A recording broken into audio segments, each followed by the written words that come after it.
How's it going, Hollywood Hate Me crew? This is your host, T. Huff. Today on a DIY series, I bring on another close friend of mine's. I know I said it about the other two guys, but everybody I work with is great, so they're all great guys. Drew Kilcoyne was the editor for The Institute, which again, I have to say it. I don't know if you listened to the other episodes, but The Institute is an 18 and over web series that's set in the 70s about actors who want to act in porn. So when you listen to the show, make sure you have your headphones in, make sure it's not too loud, but it's going to be a lot of fun. In this episode with Drew, we talk about the editing of the web series. We talk about how scenes change from the pages to the actual finished product.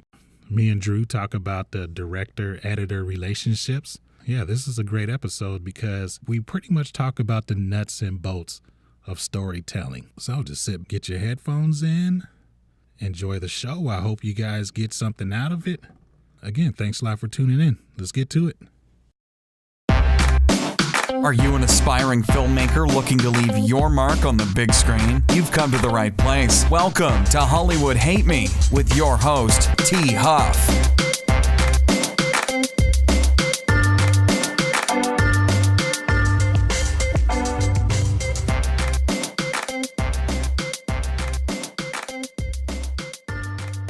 All right, guys, welcome back to Hollywood Hate Me. Right now I have Drew Kilcoyne with me, my right-hand man, one of my favorite creative collaborators. He's the editor of the entire series, The Institute.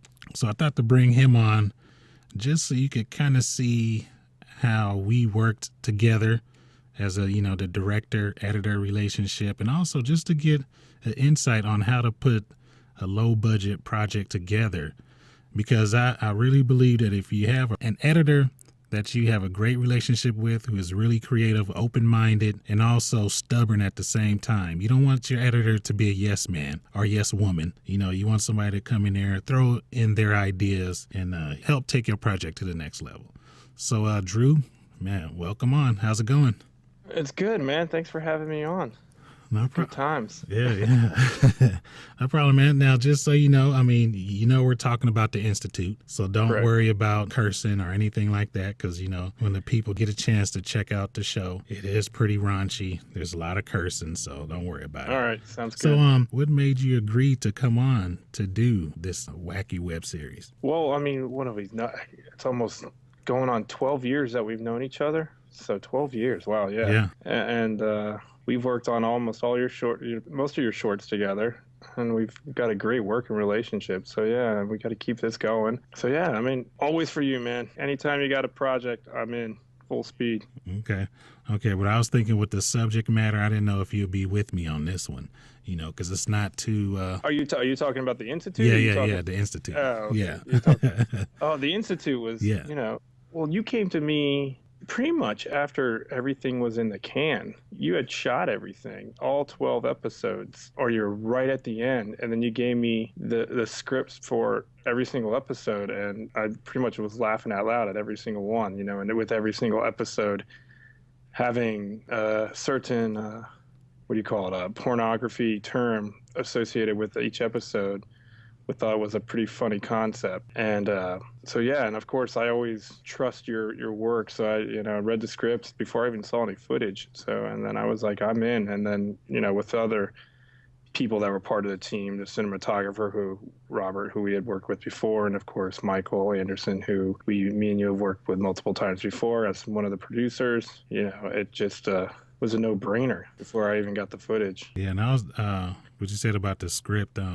So as an editor, have you received any scripts that you've read and thought, no, I don't know about this? Like, what do you look for as an editor before you decide to go inside the dark cave and spend a lot of time with footage? The first thing I look for is, the funny thing is the actual dialogue. If it sounds real, if the dialogue sounds real, it's one of the first things I look at, because I really can't stand when there's a script written and it's just this, somebody would never say that. Somebody will never say this.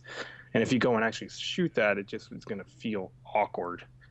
So, looking at the dialogue, how stuff is done. And, the second thing is, of course, does the subject matter grab my attention? Is it a, in the book world, people read books, is it a page turner? Mm-hmm. Do I want to see what happens next? So I'm always looking, and of course the nice descriptions in a low budget world, you're always looking for descriptions. And if they're elaborate and there's something huge, I'm like, how are they going to pull this off with a low budget? This is not going to work. So that's something what I'm looking for in the low budget, in the sense, if the script is what I would say a multi-million-dollar type script where they can't do it for the budget they're working on. So if you say yes to that and you try to deliver what it was written or what was thought they were going to shot, it's would be hard for the editor to put it together. Yeah. It just has, the script is just, I don't want to have to put it down. I want to be able to read it one reading, and normally if it's good, I can do that. If I put it down and keep marking where I was at, that's not a good sign. Oh, okay. Yeah. It's got to be something that hooks me in, makes me laugh out loud, or makes me talk about it, or want, within maybe 20 pages want to do it, want to spend my time doing it. And so when you read the script, do you try to visualize or think how they're going to actually pull this off? Do you think about the actual transitions between the scenes when you read the script the first time, or is that something that you think about the second time around, or how do you start to... I don't think about the transitions at first right away, but if there's something that, sound wise, that's in the prior scene that could go through the next scene, I write down ideas on the script, like, hey, I can do something here, not even knowing what the director might shoot, like what you're going to shoot. I could just write down, like, hey, this would be use a cop, car driving by to transition to this scene that maybe you never know. But yeah, I'm not really, okay. I would say maybe only 10% of the time, I'm like thinking scene by scene, like, how am I going to transition to this? Because I don't know how it's shot. Okay. I'm not sure how, the director or you are shooting it. So it's not necessarily something I look for. But if there is something written that could be used, I definitely keep it in my mind.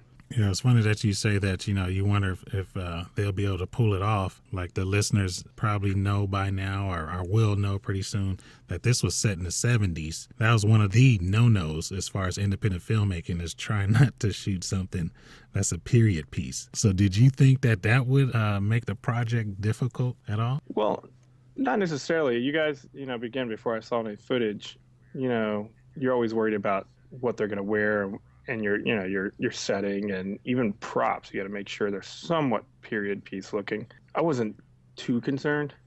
And then also you want, the idea of how we're stylized, how we're going to make the actual footage look to make it 70s wise. Mm-hmm. And the way we talked about it before I even got the footage, how you were going to make it look. And I just could totally picture it in my head that, 70s, like, saturated, bright, blown out film look, which, overall, if once the listeners get to go the chance to go look at it, you're going to be pretty amazed how well this digital camera and our colorist, our DP Robert Flowers, and a couple of our little Avid tools make it look almost pretty much like film from the 70s. Me and Robert made that decision to, just pretty much fully embrace the bad footage look. You know what I mean? The bad footage idea gave me a lot of freedom with just screwing around and making jump cuts. We necessarily didn't do that in the actual episodes, but with our little, fun little trailers and stuff like that,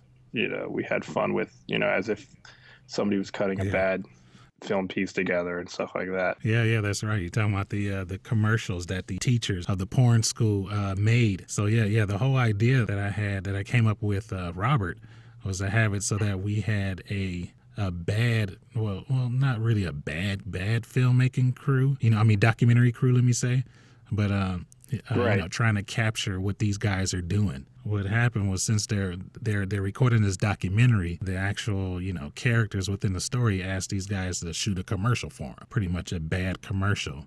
But we had fun with that. And the thing I liked that what you did was you just completely took the bull by its horn and just ran with it. Yeah, we went and had fun with it, which was, no rules with those commercials. It's funny because you go look at YouTube, and gosh, I can't believe it's been almost 4 or 5 years since we put this up. They're pretty funny. They are pretty funny, those Yeah, commercials. yeah. So let's get into the actual episodes a little bit here.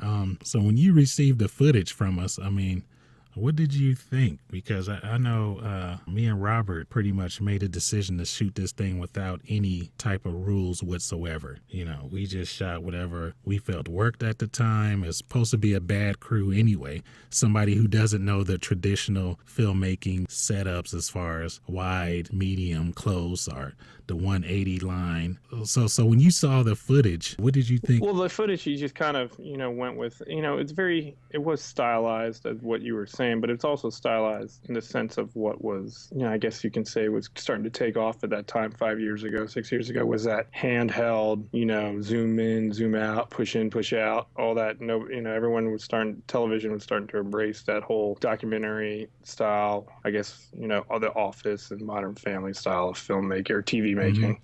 So, you kind of went with that. I had no issues with how, stuff was set up and everything was, the framing or, there was nothing. I think maybe there might have been a couple times that I had issues with having to jump the line. But, with this type of stuff, you're never worried about the rules. I feel like the rules are just not even rules anymore in today's filmmaking. I guess, I feel like 6-7 years ago, the rules were still there. But I mean, there's only a certain amount of big time rules that people follow nowadays. I feel like they're all pretty much thrown out. And I feel like if you break the rules the most, then, it's groundbreaking. I feel like, I feel like, oh, this person did something totally different.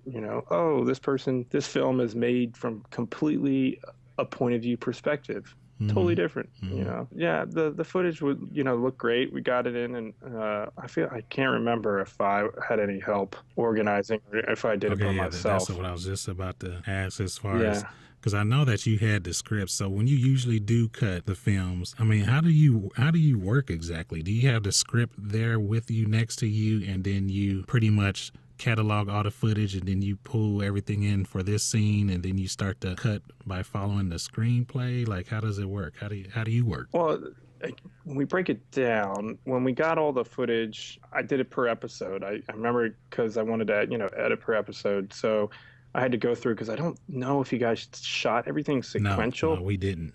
Not at all. So that's why I was amazed when you came back with an episode. I mean, just how the stuff came together. I mean, I knew what I was doing, and that's one of the reasons why I like to work with you as far as you being my editor. You know how I don't like to shoot in order, because I'm just trying to get everything I need and then have time to get extra. Yeah, I wasn't talking necessarily. I thought maybe I was talking about episodes sequentially. Yeah. Yeah, but that's the same way for episodes. I mean, we shot 3 episodes a weekend, right? Like 3 or 4 episodes a weekend. And if we built one wall and had the lights set up, we shot that entire wall for the 3 episodes, and then we moved on. So what I would do is I went through the days, make sure I found every single footage and scene for that script for that episode. Then I broke down the scenes and takes per scene, and then in the scene, in my world, I love using Avid's tool, which is called ScriptSync. So it's kind of like putting the line script into Avid with all your takes visually for each line. So what I normally do is line script each episode in the Avid, so I know how many times I have, each line, and I can just click on each line by each character, and every time they do that line reading, so I know what footage I have and what setups I have. So I like to edit that as the ScriptSync as a tool, but I also like to line every scene and take up on a timeline back to back to back, so I can just watch them back to back to back or scroll through them and pull stuff out from there. So there's different ways that I like to set stuff up. But once I had one of the episodes set up, I would go through and start editing that episode. And the biggest thing with, it being a comedy and, working with they're now really big comics like Mo Mandel and Adam Ray. They like to do a lot of improv, and, improv is good. Yeah. I encourage the improv too. Yeah. So you go through and marker all the improvs that you think are funny and start pulling out the improvs that I think are funny. And you just go from there and start building the scenes, looking at each scene, who's the character in this scene, whose story is it in this scene, and making sure you're finding the right elements per scene. And then as far as you said comedy, as far as like the lines or the improvs that are funny, how do you cut for for comedy, because when I saw some of your first cuts, I enjoyed it a lot and was just pumped up because you completely understood what we were going for, and then you found the right comedic moments. I mean, the reaction shots or like the cutaways was exactly what I imagined, and I feel it was perfect. So I'm just wondering, like how do you find those moments? Because there's sometimes, when you watch something and they hold on a shot a little too long, it's not funny or it just seems weird. Yeah, no, well, you broke it down the right way. When I go through the footage for each scene in comedy, and what I found is within a scene, your comedy comes from the people that are listening within the scene, the reactions, the people that are necessarily not talking. That's where you're gonna get your laughs from people reacting to what's going on in the scene. I found that. So when I'm watching dailies or footage for a scene, I'm always marking like, oh, good reaction.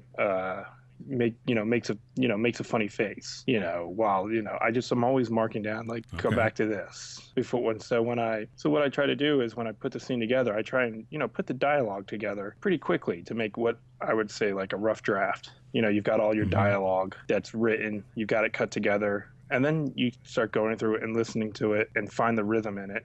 And then you start sprinkling in the toppings, the reactions, the look backs, the pauses to make each joke hit. So that's kind of like how I attack these comedic It made scenes. me feel like I knew what I was doing, because I was thinking, like, is this going to work? Well, I mean, the first key to everything is having good actors, and we had really good actors. Everyone worked well with each other, and if the actors don't bounce off each other and react to each other, you're not gonna have anything. So we lucked out, and you go back, the listeners, if you go back and watch, this is 4 years old, you're gonna recognize 50% of these people in the web series. You got Mo Mandel, and then you got Adam Ray, who's pretty much in, I think, all of Paul, I forget the director's name, Paul Free or Paul Frigg, all his latest. What's her name's Melissa McCarthy's husband. He's in pretty much all his movies right now. Yeah, he's got a pretty big podcast as well. And then I forget who else. I mean, I've seen a lot of actors in a lot of different Gina's random places. Gina's all over she's all over commercials. Yeah, Gina, I've seen her pretty much, at one point I was seeing her in a commercial every week, a different one. Yeah, it is great. Yeah, we lucked out with the casting. I mean, we spoke to a lot of friends who knew people, and we did the regular cold call. We talked to people who we thought may be interested, and then we knew a couple of buddies who was in the comedy, in the comedy world, did a lot of stand-up comedy, and then they talked to some of their friends. And the thing is that everybody, pretty much got pumped about the idea. So then when they just heard what we were trying to do, they're like, okay, I'll come and check it out, and they just trusted us, the crew, and and they fully committed to everything, and it pretty much paid off. Right. Yeah. I mean, that's where it starts, with a great cast, and it definitely was a great cast. And when you're always worried when you're watching dailies that if you're laughing out loud, is it going to be funny to everybody else once it's put together? That's always a worry. Or even when you're like laughing on set, sometimes it's not necessarily a good sign, because I always hear that, when you laugh on set, it necessarily doesn't turn out that funny after, it's edited together.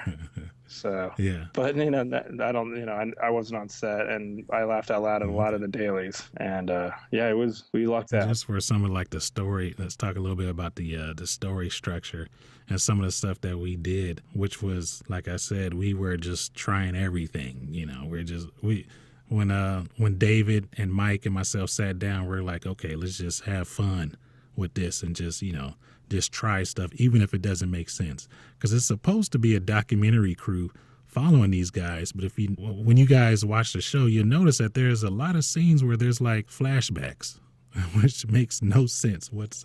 No sense. But it works. Right. And so I was going to ask you about the flashback scenes. Like, what did you think about that did it work on the page for you? Because I noticed you didn't have any notes or any questions about the flashbacks. Did you think it was going to work? Or what did you think about that? Well, I mean, I'm trying to, gosh, I forgot the whole idea of the documentary crew following them. I kind of forgot about that. But yeah, at the time, I probably wasn't that worried about it. This is where the flashbacks, that's where you start, writing down, like, it's a prime example of writing down, all right, how am I going to transition into this? And I think I remember reading this, and I do remember the first thing I said to you was like, hey, we need to get a composer on helping me build little That's right. transitional stingers, like bass line, we need to do like how Seinfeld does little stingers into each scene. I was like, hey, we need to do this, but we need to do it in a 70s porn style wow music type of thing. Quick little hits. And I think even like the 70s show used to use like hard rock transitions, very similar. I was like, we need to build some right now, and then if we don't like it, then we take it out. But if you watch, you can tell that we kept them. We sprinkled a lot in, and then we pulled back on a lot because they helped out a lot. So it helped out great. Definitely give it that 70s feel.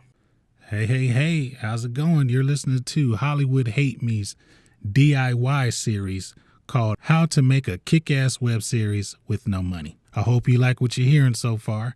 If you do, make sure you check out the rest of the series. This is only one part of 4.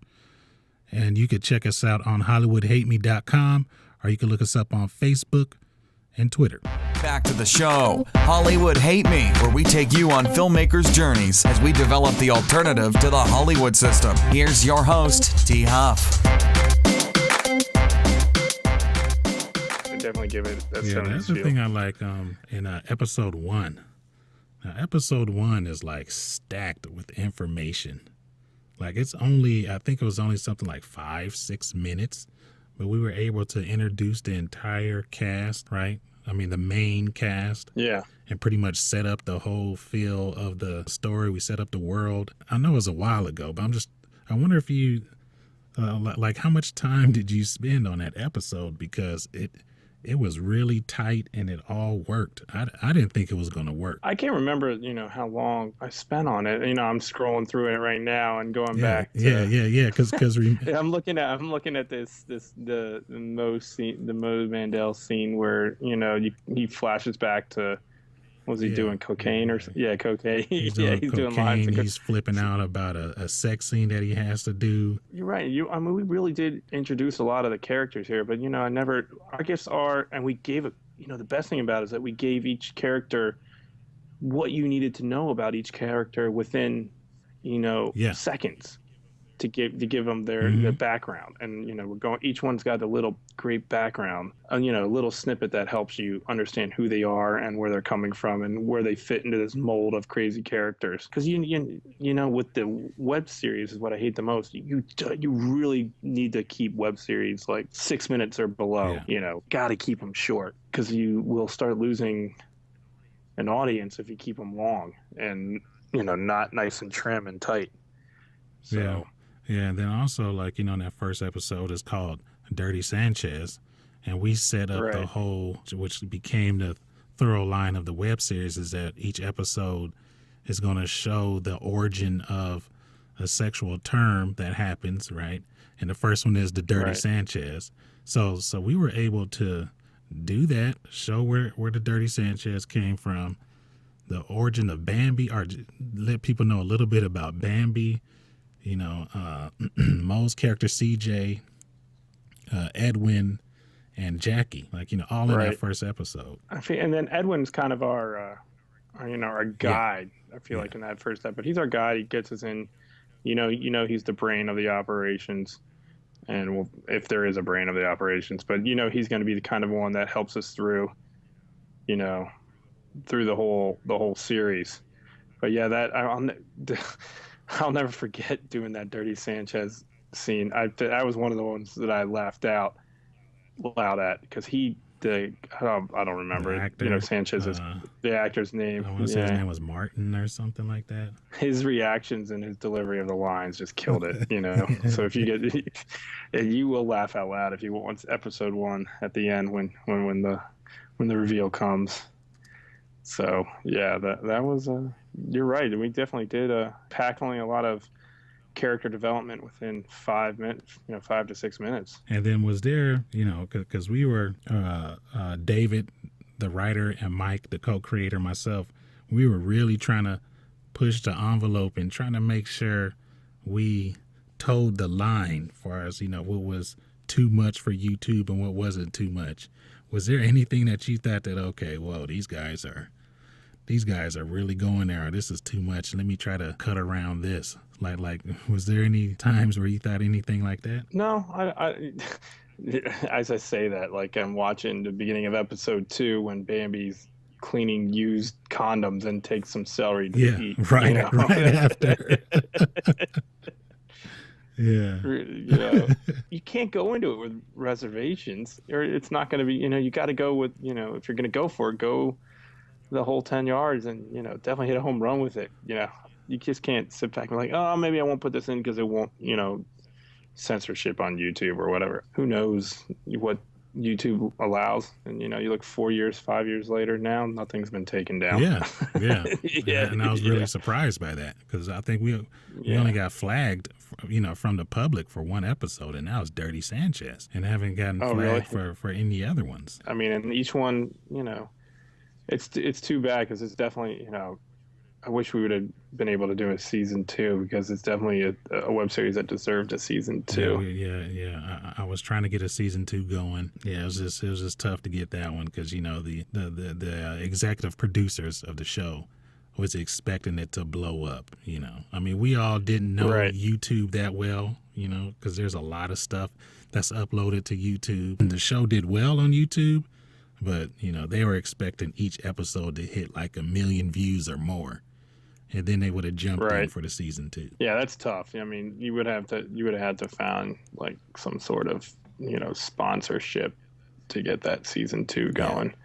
And I was even thinking maybe, some sort of condom sponsorship or something silly that would have helped us do a season 2. But yeah, it's tough to do it on a no string budget. But you're right. You just never know with YouTube what's gonna go, or like even a web series what's gonna hit and what's not gonna hit. It's a tough market. I mean, we did pretty well. I mean, if you think about it, what was it, the average like 35,000 or 15,000 to 40,000 hits. Oh well, I totally forgot the one actor, the angry, what's his name, the comedian, it's the angry. He's huge. He's a huge comedian, and now I can't remember his name. He has a small part in episode 2. Is it Ari? Yeah, it's Ari. Yeah, Ari. What's his nickname in the? It's like the angry Jew or something. I forget.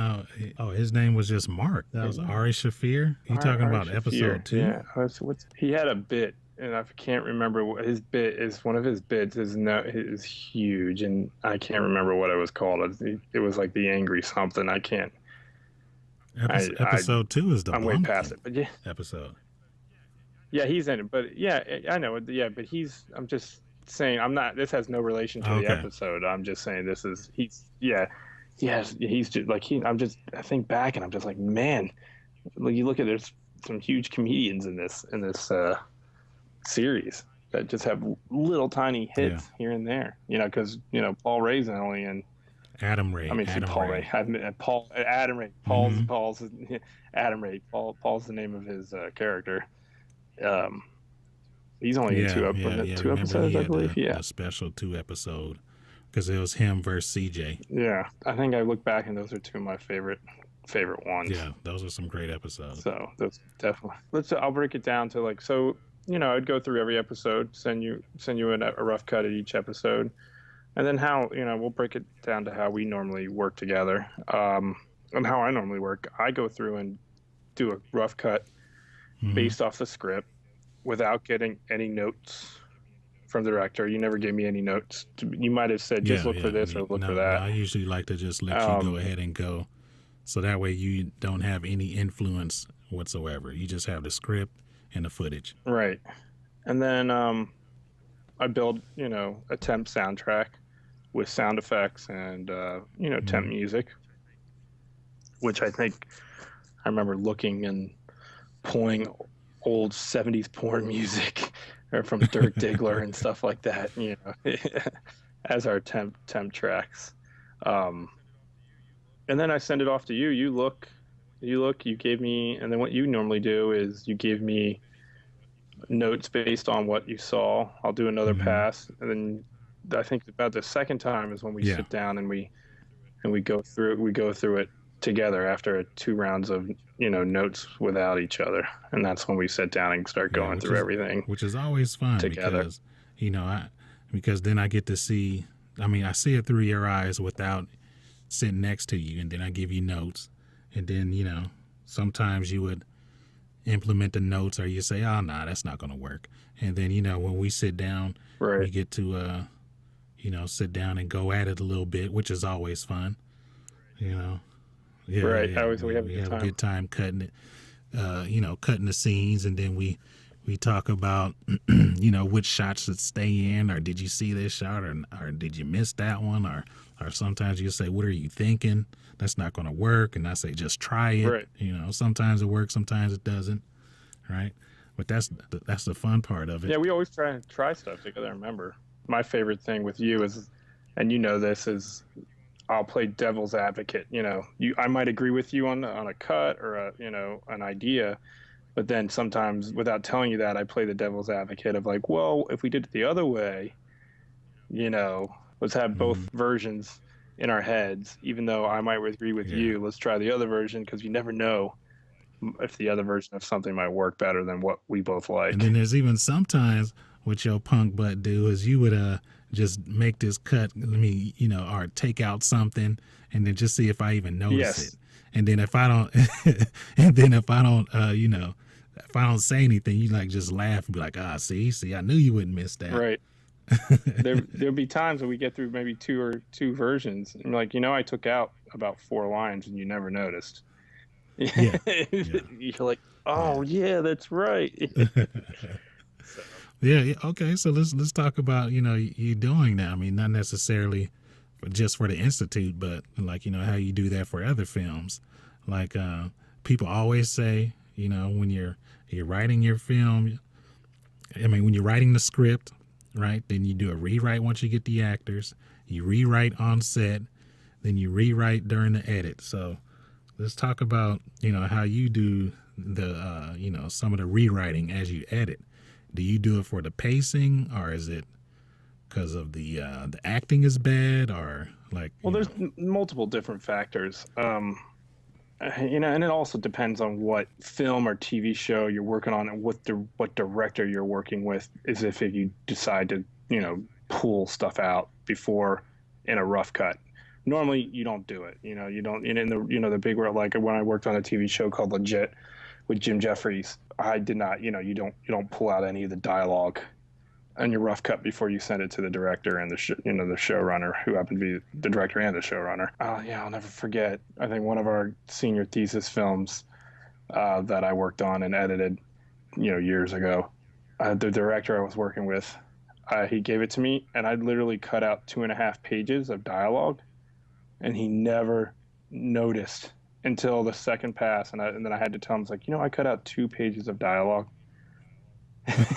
Like literally, like went from one line, and I just tried it and see if he noticed. And to me, it was all extraneous dialogue, which, yes, it ended up being extraneous dialogue because the director never noticed.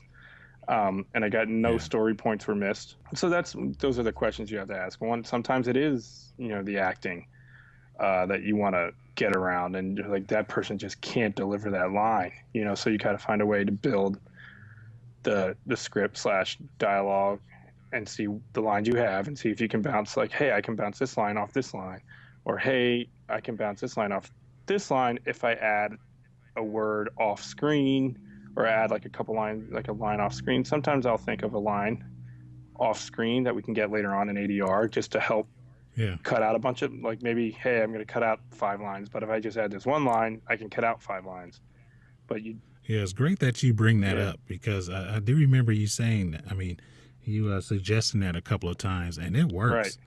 Right. Like you don't even think about it, as a writer, and when you're directing, and you don't even really think about it. But then there was a few times when you suggested it, and like it just works. So let's talk about that a little more. So you said to do it so that way we get to the story points, or is it like it could be a missed beat or something? Yeah, I mean, it could be a misbeat, or the only, just to help, or if a story element's not coming across, or people are confused, to add that line, an extra line off screen, maybe a character saying an extra line off screen to help with the scene, or actually with the the arc of the story, or within the episode. That's where you can come into adding lines. Yeah, then sometimes it helped out as like a punchline too.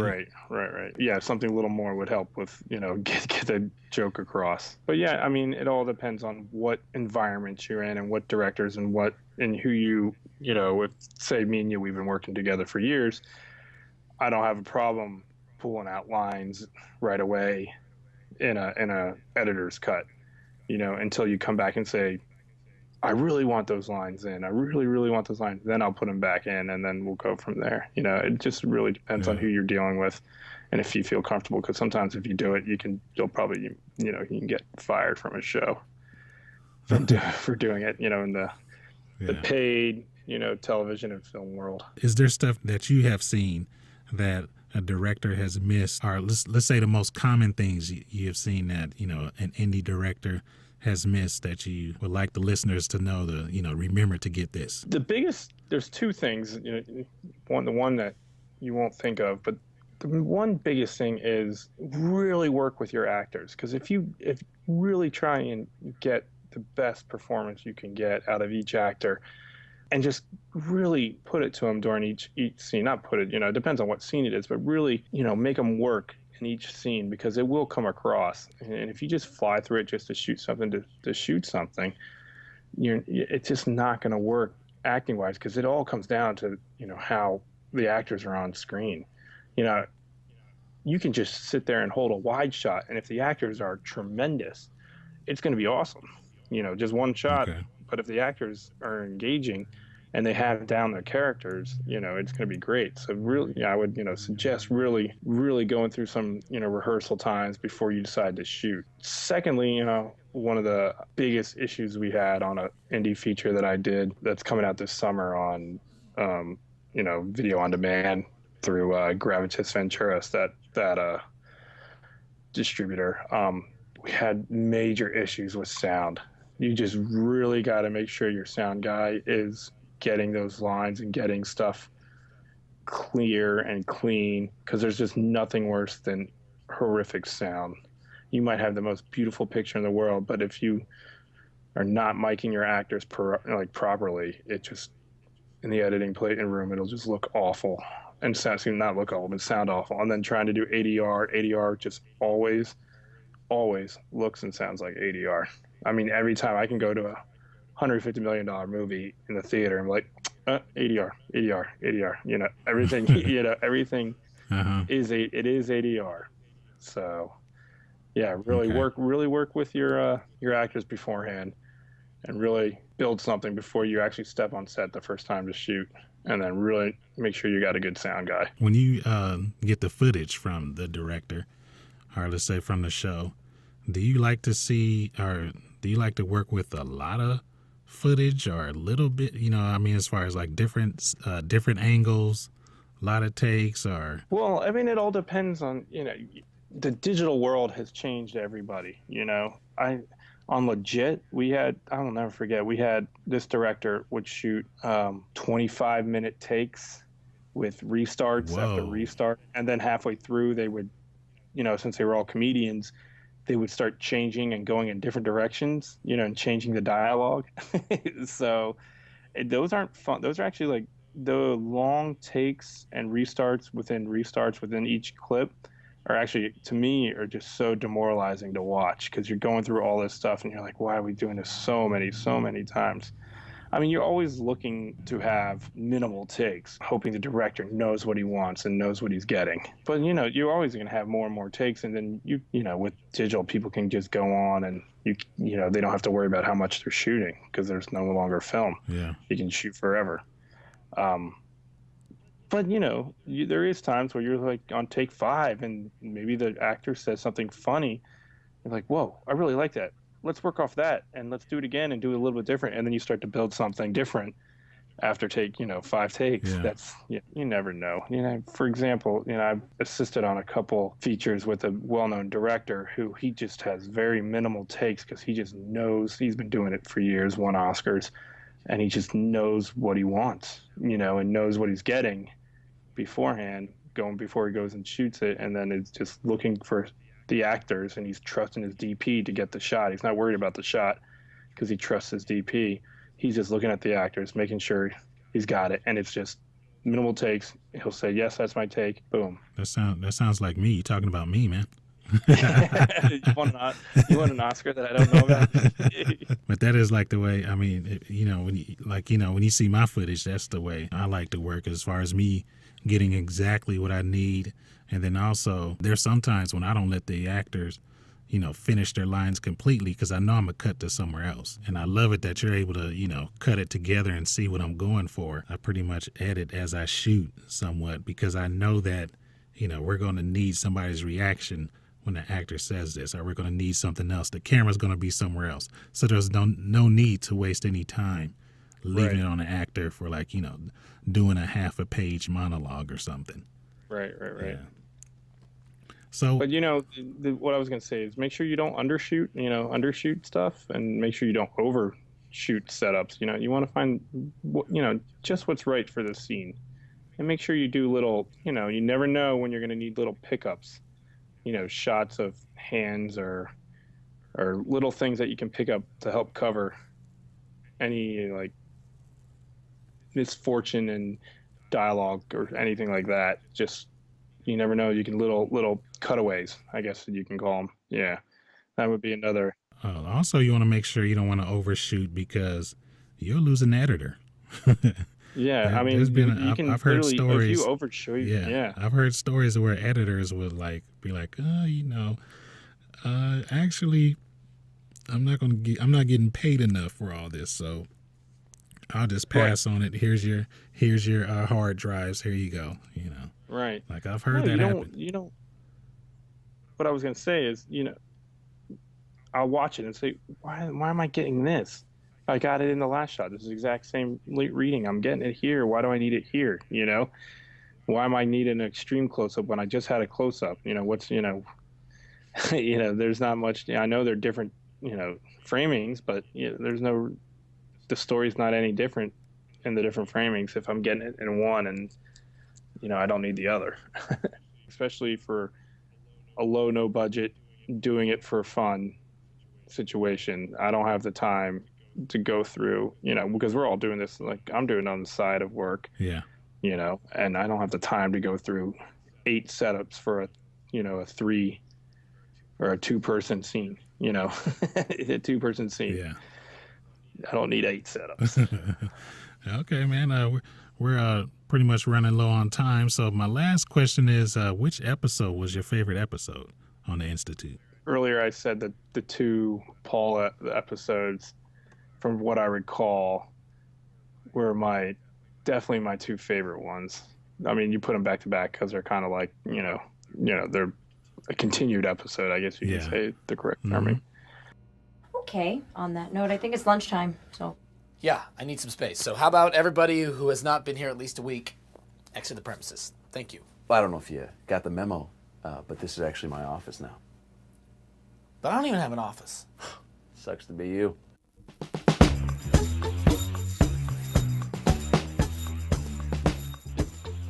I feel like those were definitely the 2 favorite ones. Just I felt like sea gays, or as Paul would say. Yeah, he called them all kinds of names, right? Because like we said, we let the actors go, and he was calling them sea gay, CGs. CGs, yeah. He called them all kinds of stuff. Their little dynamic was good. And then, all 3, because all the characters in those episodes are great. And then I remember the shocking finale one being pretty funny as well. Yeah. That one was good. Yeah, the thing that worked so well about the episodes that you said you liked with CJ versus Paul was the actors, right? Right. I mean, they just had just the perfect chemistry where one of them was the the asshole, and then the new and improved, sexy, likable asshole came into the school, and everybody started to like, the new Paul, Right. and that just made CJ just feel like less of a man and just felt lost because he needed that attention from people. And Right. so it played. The both of them played off of each other really well. Right. No, you lucked out with a good cast, and that's why this worked. And I think we all hoped that it would. Again, the YouTube world is so weird. We just all hope that it would take off because you got to give. And also, before we end, the composer and the sound designers for this were both top notch. Oh, yeah. They all did a great job and just made it that much better than it was when it came out of the Avid. Mm-hmm. There's only so much I can do. And then once we hand it off to sound and the sound designer and the composer, they just that was Durand Trench was the sound designer, and Jonathan Litch. Yes. Yeah, Jonathan Litch. Yeah. They did fantastic jobs with the music and the sound designs. Little things that the viewer might not notice, but I'm like, maybe a ruffle of a piece of paper where I'm just like, oh man, that just works so well. The sound guy did so well. Yeah. Because we told him to have fun with that too, the sound designer. Because there were some sex scenes that we told him to, I want to hear some body slapping and stuff. He was like, for reals? It's like, yeah, man, go all out, have fun with it. I'll pull you back.